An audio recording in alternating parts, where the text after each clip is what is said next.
আসসালামু আলাইকুম। Kohinoor mini kitchen and ব্লগে সবাই স্বাগতম। সবাই কেমন আছেন? অবশ্যই আল্লাহর রহমতে ভালো আছেন, আমিও ভালো আছি।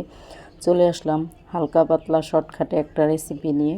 এটা আটা, ময়দা, চালের গুঁড়ি, সুজি যে কোনো কিছু দিয়ে সুন্দর করে বানানো যায়, খুব কম সময় লাগে, হাতে মাত্র 10 মিনিট থাকলেই এরকম নাস্তা অনায়াসে বানিয়ে ফেলা যায়। পেটও ভরবে, মনও ভরবে, দেখেও শান্তি লাগবে। আর যে কোনো বাচ্চা তো একদম চোখ জুড়িয়ে যাবে। টিফিনে, বিকেলের নাস্তায়, চায়ের সাথে হালকা মিষ্টি হওয়ার কারণে রুটি পরোটার পরিবর্তনেও কিন্তু ফুল পেটেও খাওয়ার জন্য এই নাস্তাটা একদম উপযোগী। হাতের কাছে যেটা থাকবে সেটা দিয়েই কিন্তু এই নাস্তাটা নরম তুলতুলে সফট করে সুস্বাদুভাবে বানিয়ে নেওয়া যাবে। আর এটা বানাতে কোনো কিছুই লাগবে না, ঘরে থাকা কিছু উপকরণ, সাধারণ সিম্পল জিনিস দিয়েই বানানো যাবে। এতে দেখেন কি সুন্দর, লোভনীয় দেখতে, দেখেই মনে হচ্ছে খেয়ে ফেলি। তাহলে সবাই সাথেই থাকেন, পাশেই থাকেন, দেখতে থাকেন। নাস্তাটা বানানোর জন্য আমি কাঁচা গরুর দুধ নিয়েছি। এটা আমার রোস্ট করা কাঁচা দুধ। দুধটা আমি হালকা জাল দিয়ে নিচ্ছি, শুধু গরম করে নিচ্ছি, কারণ এই গরম দুধটা আমি খেজুরের গুঁড়ে দিয়ে দিব। এই যে আমার হাতে বানানো নিজেদের গাছের খেজুরের রস, ঝোলা গুড় বাটিতে, এই দুধটা আমি এখন এই গুড়ের মধ্যে ঢেলে গুড়টার সাথে মিলিয়ে গলিয়ে নিব। এই তো গুড়টা গলে গেছে, আর এই গুড়টার দুধটা একসাথে মিক্স হয়ে গেছে। এখন এইখানে দিয়ে দিলাম একটু লবণ। মিষ্টি জিনিস একটু লবণ দিলে ভালো হয়। এটা কেকের মতো, ডোরা কেকের মতো বা প্লেন কেকের মতো, প্যান কেকের মতো, যে যেটাই ভাবতে পারেন, চিতই পিঠা বা যে যেটাই বলেন না কেন। সেই দুধটার মধ্যে দিয়ে দিয়েছি আমি চিনি, দিয়ে এখন সুন্দর করে লবণ আর চিনি মিক্স করে দিয়ে দিলাম। আমি এখানে চালের গুঁড়োটাও দিয়ে দিব। আটা দুইটা মিক্স করে নিয়েছি অফ ক্যামেরায়, আমি দুইটা জিনিসই দিয়ে দিলাম। খেতে ভালো লাগে এতে, আটা দিয়েই বানিয়েছি। আর সব কিছু মিক্স করার পরে এখানে আমি আরেকটা জিনিস দিয়ে দিব, সেটা হয়েছে বেকিং পাউডার। আর এই পাউডারটা দেওয়ার কারণে এটাকে কেকও বলা যায়, আর নরম হয়, সফট হয়, হাজারো ছিদ্রযুক্ত চিতই পিঠার মতন একটা রান্না। আর এই ব্যাটারটা আমি কেকের ব্যাটারের মতন করে বানিয়ে নিয়েছি।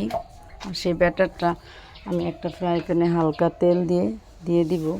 আমার পছন্দ মতো সাইজ করে আমি দিব। আমি চিতই পিঠার আকারে দিলাম, বা চিতই পিঠার চেয়ে একটু বড় করেও বানাবো, এটা আমার পছন্দ মতো দিয়ে আমি ঢাকনা দিয়ে দিলাম। হালকা কম আঁচে বানাতে হবে, নাহলে কিন্তু পুড়ে যাবে। আর উপরে দিয়ে দিচ্ছি আমি এইগুলা সুগার বল। এটি দোকানে 5 টাকা করে কিনতে পাওয়া যায়। আমার বাচ্চাই খায়, তাই জন্য সুন্দরের জন্য দিলাম, আবার খেতেও ভালো লাগে দাঁতের নিচে পড়লে। তারপর দেওয়ার পর ঢাকনা খুলে এগুলা দিয়ে সুন্দর করে উল্টিয়ে পাল্টিয়ে আমি সুন্দর করে ভেজে নিচ্ছি। খেতে এতটা মজা হয়েছিল, এটা খেতে কিভাবে বলবো বন্ধুরা, অসম্ভব মজা।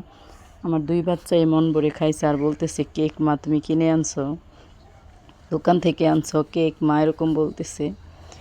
এভাবে একের পর এক আমি বানাবো। এটাতে দিয়ে দিয়েছি আমি সুগার বল, অন্যগুলোতে আর অন্য কিছুতে ডিজাইন করব। এই তো আরেকটা দিয়ে দিলাম। এখন দিয়ে দেবো এখানে আমার হাতে বানানো পেঁপে দিয়া টুটি ফুটি। এগুলো আমি নিজেই হাতে বানিয়েছি, সুন্দর লাগে দেখতে, কালারফুল হয়েছে। আর বাচ্চারা খুব সুন্দর করে খেতে চায়, পছন্দ করে। আমার ছেলেরা খুবই পছন্দ করছে। এই তো উল্টিয়ে দিয়েছি। এরপরে এভাবে আমি একের পর এক অনেকগুলাই বানিয়েছি, 1 প্লেট। অনেক স্বাদ হয়েছে, বড়রা ছোটরা সবাই মিলে খেয়েছি। আর আপনাদের কাছে যদি একটু হলেও ভালো লাগে, প্লিজ রান্নাটা চ্যানেলটা সাবস্ক্রাইব করে পাশেই থাকবেন, অল নোটিফিকেশনে ক্লিক করে দিবেন। আমি ছোটোখাটো মানুষ, এমন ছোটোখাটো রান্না যেন আপনারা দেখতে পারেন। দেখে ভালো লাগলে করে খাবেন, না লাগলে খাবেন না। তারপরে সাবস্ক্রাইব করে দিবেন চ্যানেলটা, যেহেতু চ্যানেলটা খুলেই ফেলছি আপনাদের জন্য। আপনারা একটু ভালোবাসা দিয়েন, পাশে থাকবেন। আপনাদের জন্যই তো কষ্ট করে চ্যানেলটা খুললাম। কে না চায় ভালোবাসা নিতে? আপনারা ভালোবাসা দেওয়ার জন্যই তো বসে থাকেন, আর আমরা নেওয়ার জন্যই আমাদের মতো মানুষটা চ্যানেল খোলে। আর এই যে এটাতেও আমি আরও ছোট ছোট ত্রুটি ফুটি দিয়েছি। আমি 2 সাইজ বানাইছি ত্রুটি ফুটি। এটা ইচ্ছা করলে দুধেও কিন্তু ভিজানো যাবে। আমি আরেক দিন দেখাবো বা রান্না করে খাওয়াবো বাচ্চাদের, দুধে ভিজিয়ে। আজকে এভাবেই খেয়ে দেখবো কেমন হয়। আমরাও সবাই সকালবেলা নাস্তাটা খেয়েছি। এটা রোজার আগের একটা রান্না, রোজার 2 দিন আগের রান্না আমি এখন দিলাম, যেহেতু আমার কোনো ভিডিও নাই। এই ভিডিওটা আবার, এটা বাচ্চাদের টিফিন দেওয়ার জন্য সুন্দর একটা নাস্তা। যদি ভালো লাগে, রোজা রমজানের দিন, বাচ্চাদের স্কুল অনেকের খোলা আছে, রান্না বান্না করতে ইচ্ছা করে না, এরকম করে রাত্রে বানায় রাখলে আপনি সকালে টিফিনে দিতে পারবেন। এরা এতটাই নরম হয়, বাসি হলেও শক্ত হয় না, আর খেতেও তো খুবই মজা হয়। আর এই দেখেন সুগার বলগুলো একদম গলে গলে লাল লাল হয়ে মিশে গেছে, আর অল্প অল্প থাকে দাঁতের নিচে পড়লে, খুব মজা হয়।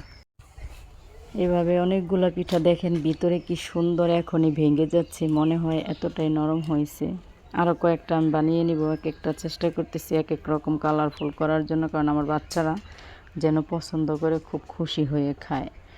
আমার ছেলে তো হাঁটতেছে আর খাইতেছে, সকালের নাস্তা দুপুর পর্যন্ত প্লেটে টেবিলে ছিল। আমার বড় ছেলে ক্লাস থেকে টিফিনে এসেও খাইছে, দুপুরে বাসায় আসে।